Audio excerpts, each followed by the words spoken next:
Hi there, welcome back here guys. In last lecture we talked about optional parameters. In this one I will explain you narrowing. Okay, so concept called narrowing.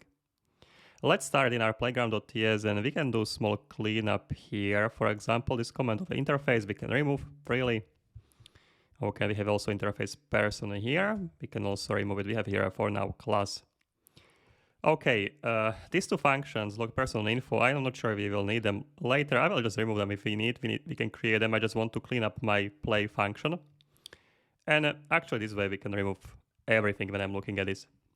Okay, so simply let's remove everything. We'll recreate it as a part of the example. Okay, in our play function, what I would like to do is to generate a random number. How you can generate a random number in the JavaScript is very simple. First, let's create a variable. We can call it random, where we'll assign the result of the math random function. So access here global accessible math, and on the math we can call function random. This will get me number between 0 and 1. Okay. Now I will decide. I can write here if statement or ternary operator. So I can say if this number between 0 and 1 is larger than 0.5 question mark for ternary operator, then assign it to the random hello string. Otherwise, assign it to the random array of one item or maybe two items, 1 and 2. Okay, so depending on the statement, we'll get to the random either string or array, but we cannot know it beforehand. We'll have here the value as we'll run the code. So before, the compiler can only tell that we will get here either a string or the number depending on this statement. So when you will hover over the random, you can see this pipe sign here. It's saying here that the random can be either string or number. Okay, so that's when you are working with this abstract, with this little bit not abstracting, but when you're working with it multiple times, when the result of the function or maybe of some operation is not certain beforehand and there can be different results, then you can get here multiple types, and that's why you can see here this pipe sign. Okay.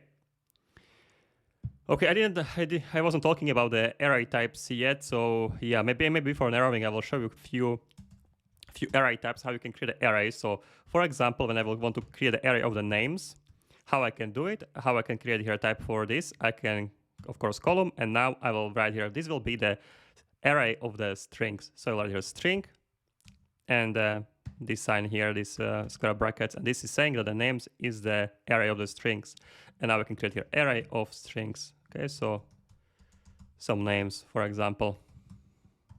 Okay, so this is how you're defining the types for arrays. There's also similar way.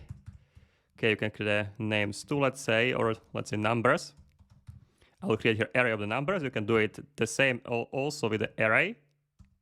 And now pointy brackets, and it will say here it will be array of the numbers, like this. And now I can assign here array of the numbers. Okay, these ones are two different ways how you can create a type for arrays. Either you will use this syntax, the variable type or the data type and the square brackets, or you will use here this interface array. Okay, depending on the circumstances, we'll be choosing this syntax in most of the time. Okay, but sometimes we'll go also with this one. You will see why. Okay, so that's how you define arrays, and that's why you can see here the random can be the array of the numbers. Okay, but what I want to show you here, that when we have a random, and let's say in my application I would like to transform this hello string that I will get here, okay, I would like to transform it to uppercase. So on the strings you can usually call the function called to uppercase, okay, so or to lowercase. Actually in this case I would like to uppercase it to uppercase. All right, I will write here const upper, and I will assign here random to uppercase. But you can see here immediately I'm getting here error, and let's hover over and you will see here property to uppercase does not exist on type hello, which is a string, or array of numbers. Property to uppercase does not exist on type number. So here's a problem. Since we don't know beforehand if we will get here a string or a number, we cannot be certain that this will be string and will be able to call here to uppercase. So here comes the narrowing. How you can narrow type specification is with the if statement, switches, and this concept. So I can write here a simple if statement, and I can check here if a upper is a type of the string. How can I do it? I will use here a type of operator. Okay, this type of keyword, and I will check here if a type of the random is a string, so equals to string, then I would like to execute here a functionality. So now I will copy it over, and now I will get here const upper. And now when I will hover over the random, you will see immediately now it behaves as a string. Now it's not number or a string hello. Now it's behaving exactly as the hello string. You can see it here. So that's an arrowing when you will use the if statements. Now compiler has more information. It knows that you will get here for sure a string. And now when I will write here else statement, or I will go simply, I will write here, yeah, let's write here else statement. And I will access here now random, so console log random. Now you can guess which type I will get here, random.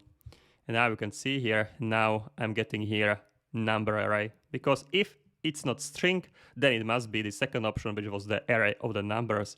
And now I can use here specific functionalities for arrays. When I will write here console log of the random, it will still behave as the string or number. But what I can do in such a case, we can access the common types, what the string and the numbers has in a common, array of the numbers has in common. For example, strings and the arrays of the numbers has in a common that we can use here length property. So I can access here length. You can see this is valid because the length property is available both on the string and on the arrays. So that's a concept called narrowing. Now let's go to the next lecture. We'll be talking about extents. All right, so see you there, guys. Cheers.